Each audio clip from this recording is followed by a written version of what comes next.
Schedule caste, schedule tribe का आरक्षण होना भी चाहिए, वो भी कहते हैं वो ठीक है, लेकिन ओबीसी में तो वैसे लोग नहीं है। यहाँ तो बहुत ज्यादा, इनमें तो बहुत सारे अर्ध सामंती, जिनको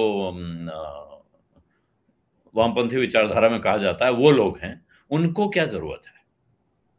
जी, पहला तो आपके बातचीत का जवाब वही है कि असल में आरक्षण की पूरी जो अवधारणा है, इसको लेकर के ही इस देश में जो बात अभय दुबे जी ने सरकारों के ऊपर टिप्पणी में कही, मैं उसे समाज के बौद्धिक तबके और इन सबसे भी जोड़ देता हूं कि खास तरह का आलस है, और आलस ही नहीं, एक पूर्वाग्रह है कि इसको लेकर के कोई बहुत शोध, बहुत स्पष्ट समझ नहीं विकसित की गई। लगातार इस पर एक गहरा प्रश्न चिन्ह रहा देश के बुद्धिजीवी तबके में, जो लोग सत्ता में बैठे थे वो, कि जाति जनगणना न कराने के पीछे तर्क तो ये दिया गया ना कि 1951 से हम एक नया भारत बनाएंगे, तो जब जातियों को नहीं गिनेंगे तो जातिवाद धीरे धीरे कम करेंगे, जो कि हो नहीं पाया।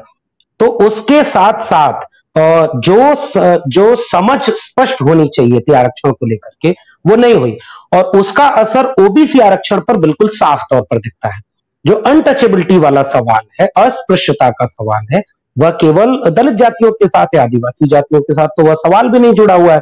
वहां तो अलग सामाजिक सांस्कृतिक उनकी स्थिति है, उसको लेकर के विमर्श रहा है।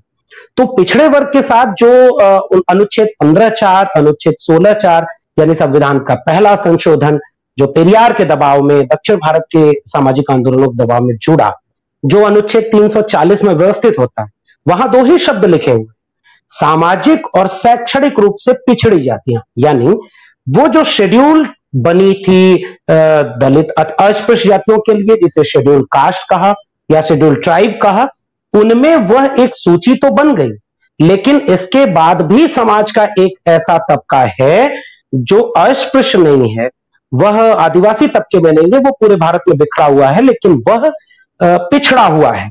तो उसको कैसे मानेंगे? मैं दो चीजें इसमें तथ्यात्मक रूप से जोड़ दूं तो यह बात स्पष्ट हो जाएगी। 340 के मुताबिक पिछड़ा वर्ग आयोग गठित करने का प्रावधान संसद में किया गया। डॉक्टर अंबेडकर के सामने भी यह सवाल था, जब लगातार बैकवर्ड क्लासेस लीग ये मांग कर रहा था, गांधी के सामने भी उन्होंने अपना एक रिप्रेजेंटेशन 1938-1940 के दौर में लखनऊ में पेश किया था, तो गांधी जी ने भी एक आश्वासन दिया था कि यह एक जरूरी सवाल है और हम देश की आजादी के साथ इसको सुलझाएंगे।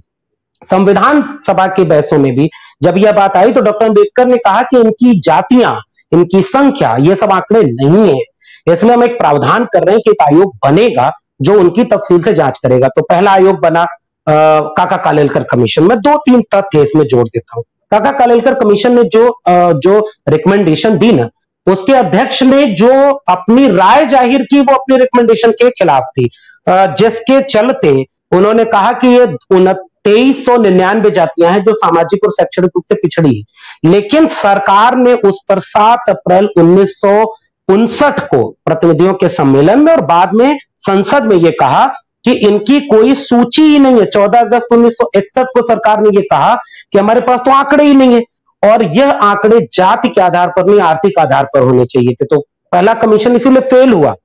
और मंडल कमीशन, आज बीपी मंडल की जयंती भी है, मंडल कमीशन की पूरी अनुशंसाओं में देखेंगे कि जो इंदिरा साहनी मामले में जब इस पूरे अनुशंसाओं को न्यायालय के सामने प्रश्नांकित किया गया, तो उसमें जब मंडल कमीशन की जो सिफारिशें थी, उसके पहले जो क्वेश्चनर फ्रेम हुआ था कि आप कैसे पहचानेंगे पिछड़ेपन को, वह इतना तार्किक था कि उसमें साफ तौर पर कहा गया कि जाति के आधार पर ही पिछड़ेपन को माना जाएगा। इंदिरा साहनी मामला इसके लिए साफ एक नजीरबंद था, इसीलिए तो आरक्षण दिया गया।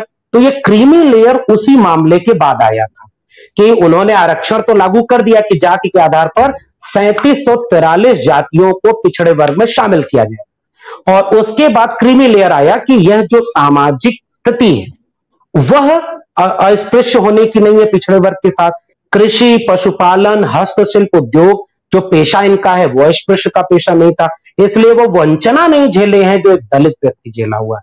तो इसलिए उनको उनकी आबादी के आधे अनुपात में दिया गया। यह आखिरी बात यही है कि यह तर्क ही कन्विंस नहीं हो पाया, इसलिए लगातार ओबीसी आरक्षण पर हमला आर्थिक चश्मे से ही किया जाता है। तो क्रीमी लेयर का मसला वही है। और ईडब्ल्यूएस आरक्षण आने के बाद आप इसको दोनों को एक साथ देखिए, 8 लाख की सीमा इस समय ओबीसी की है और 8 लाख की सीमा ईडब्ल्यूएस की है।